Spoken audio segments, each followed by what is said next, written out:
नमस्कार दोस्तों। आज हम भारतीय अर्थव्यवस्था के एक अत्यंत महत्वपूर्ण विषय जो है पंथ निरपेक्षता को विस्तार से समझेंगे। अक्सर परीक्षा में प्रश्न पूछा जाता है कि भारत को पंथ निरपेक्ष राज्य क्यों कहा जाता है। पंथ निरपेक्षता का अर्थ क्या है, भारतीय और पश्चिमी पंथ निरपेक्षता में क्या अंतर है, में पंथ निरपेक्षता के समक्ष चुनौतियां कौन कौन सी है।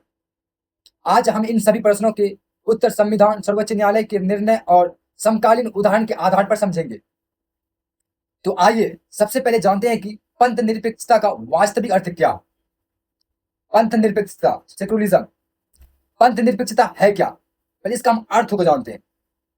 पंथ का अर्थ होता है धर्म का मार्ग या धर्म का रास्ता, और निरपेक्षता का अर्थ होता है किसी एक पक्ष या किसी एक धर्म का समर्थन न करना। पंथ निरपेक्षता राज्य का कोई अपना धर्म नहीं होगा तथा सभी धर्मों के साथ समान व्यवहार करेगा।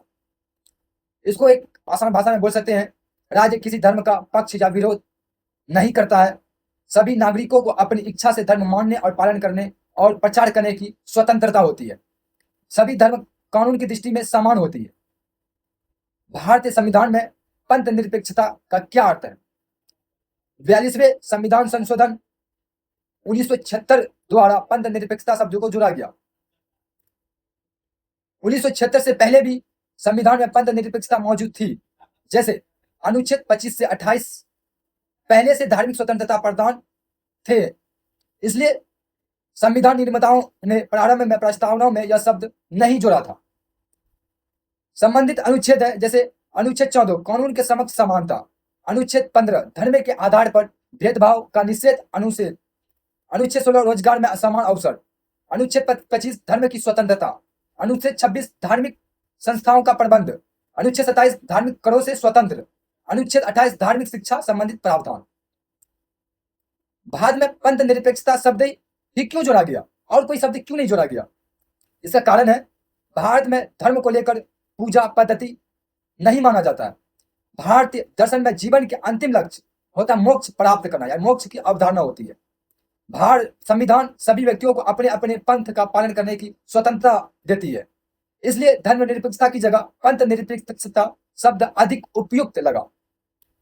भारत में पंथ निरपेक्षता की क्या विशेषताएं हैं। इसकी विशेषता है राज्य का कोई धर्म नहीं होता, जैसे भारत का कोई राजकीय धर्म नहीं होता है। नंबर 2 होता है सभी धर्म के प्रति समान व्यवहार करना, भारत में सभी धर्मों को समान सम्मान दिया जाता है। नंबर 3 होता है धार्मिक स्वतंत्रता, प्रत्येक नागरिक को धर्म मानने या धर्म को बदलने या प्रचार करने की स्वतंत्रता होती है, आप किसी भी धर्म को मान सकते हैं। हमारे भारत में सकारात्मक पंथ निरपेक्षता है, भारत केवल धर्म से दूरी नहीं बनाता है, आवश्यक पड़ने पर भारत धार्मिक सुधार भी करता है। धार्मिक सहिष्णुता, सभी धर्म के प्रति सम्मान की भावना विकसित की जाती है। अल्पसंख्यकों का संरक्षण, अल्पसंख्यकों को शिक्षा एवं संस्कृति की शिक्षा दी जाती है। भारतीय और पश्चिमी पंथ निरपेक्षता में क्या अंतर है। भारतीय पंथ निरपेक्षता की विशेषता है राज्य सभी धर्मों को समान सम्मान देता है, धार्मिक मामलों में सुधार हेतु हस्तक्षेप भी कर सकता है। यह एक सकारात्मक पंथ निरपेक्षता माना जाता है भारत में। उदाहरण, जैसे भारत में 3 तलाक पर प्रतिबंध लगाना, बाल विवाह को खत्म करना, सती प्रथा का उन्मूलन को खत्म करना, देशदासी प्रथा को पर रोक लगाना। पश्चिमी मॉडल में पंथ निरपेक्षता की क्या अर्थ होती है। वहां पर राज्य और धर्म से पूर्ण अलगाव है, मतलब न राज्य धर्म को मानता है न धर्म राज्य को मानता है। धर्म पूरी तरह व्यक्तिगत मामला माना जाता है। वहां राज्य धार्मिक मामलों में हस्तक्षेप नहीं कर सकता है। कहाँ, पश्चिमी देशों में। पंथ निरपेक्षता के कितने आयाम है। जैसे पहला आयाम है सामाजिक आयाम, इसका महत्व होता है समाज सद्भाव को बढ़ावा देता है, विभिन्न समुदायों को सम्मान में बढ़ावा देता है, राष्ट्र एकता को मजबूत करता है। उसके बाद होता है राजनीतिक आयाम, ये किसी एक धर्म का शासन पर अधिकार नहीं होता है, लोकतंत्र मजबूत होता है, सभी नागरिकों को समान राजनीतिक अधिकार मिलते हैं। उसके बाद होता है आर्थिक आयाम, इसका महत्व होता है धर्म आधारित आर्थिक भेदभाव समाप्त होता है, सभी को समान अवसर प्राप्त होते हैं, सामाजिक न्याय को बढ़ावा मिलता है।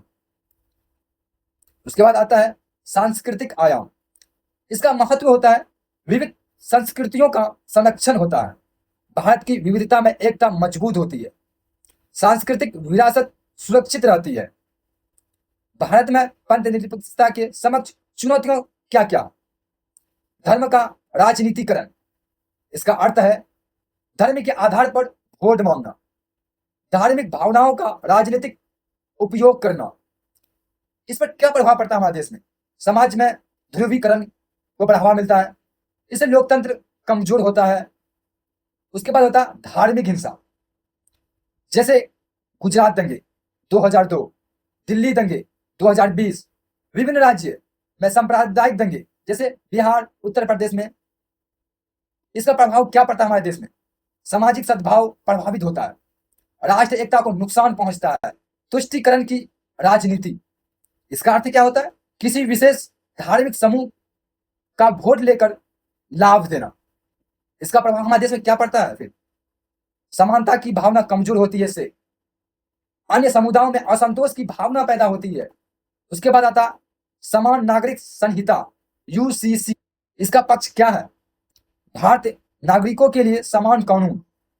इसका विपक्ष भी क्या है? कुछ लोग इसे धार्मिक स्वतंत्रता में हस्तक्षेप मानते हैं। उसके बाद कट्टरता और उग्रवाद। इससे हमारे देश में क्या प्रभावित होता है? इससे हमारे देश में क्या प्रभाव पड़ता है? सामाजिक तनाव बढ़ता है, इससे धार्मिक सहिष्णुता कमजोर होती है। क्या भारत वास्तव में पंथ निरपेक्ष है? कुछ लोग क्यों कहते हैं भारत पंथ निरपेक्ष नहीं है? इसका कारण क्या है? सांप्रदायिक दंगे, धार्मिक राजनीति, वोट बैंक की राजनीति, तुष्टीकरण की। फिर भी भारत को पंथ निरपेक्ष क्यों माना जाता है? इसका कारण है भारत का कोई राजकीय धर्म नहीं माना जाता है, भारत का कोई आधिकारिक धर्म नहीं है, भारत को धार्मिक स्वतंत्रता प्राप्त है। अनुच्छेद 25 से 28 धार्मिक स्वतंत्रता करते हैं। समानता का अधिकार, संविधान के आधार पर भेदभाव की अनुमति नहीं देती है। न्यायपालिका की भूमिका, सर्वोच्च न्यायालय ने पंथ निरपेक्षता को संविधान की मूल संरचना या बेसिक स्ट्रक्चर माना है।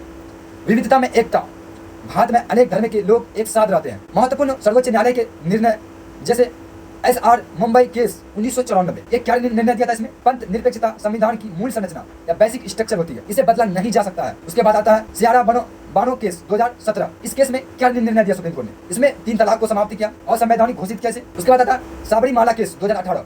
इस केस में क्या निर्णय दिया? महिलाओं के प्रवेश पर लगी रोक हटाई गई। इस सब का निष्कर्ष निकल के आता है कि भारत की पंथ निरपेक्षता सभी धर्म के सम्मान पर आधारित होती है। यह धर्म विरोध नहीं बल्कि धर्म के प्रति सम्मान व्यवहार की नीति है मौजूद है, लेकिन संविधान, न्यायपालिका और लोकतंत्र इसे मजबूत बनाए रखते हैं। भारत की पंथ निरपेक्षता का मूल मंत्र है सर्वधर्म सम्मान और विविधता में एकता। अतः हम कह सकते हैं कि भारत की पंथ निरपेक्षता केवल एक संवैधानिक शब्द नहीं बल्कि भारतीय लोकतंत्र की आत्मा है। तो दोस्तों, आज हमने पंथ निरपेक्षता का अर्थ, इसकी विशेषता, इसके आयाम और चुनौतियों को समझा। आशा करते हैं कि विषय आपको अच्छे से समझ में आया होगा। जय हिंद, जय भारत।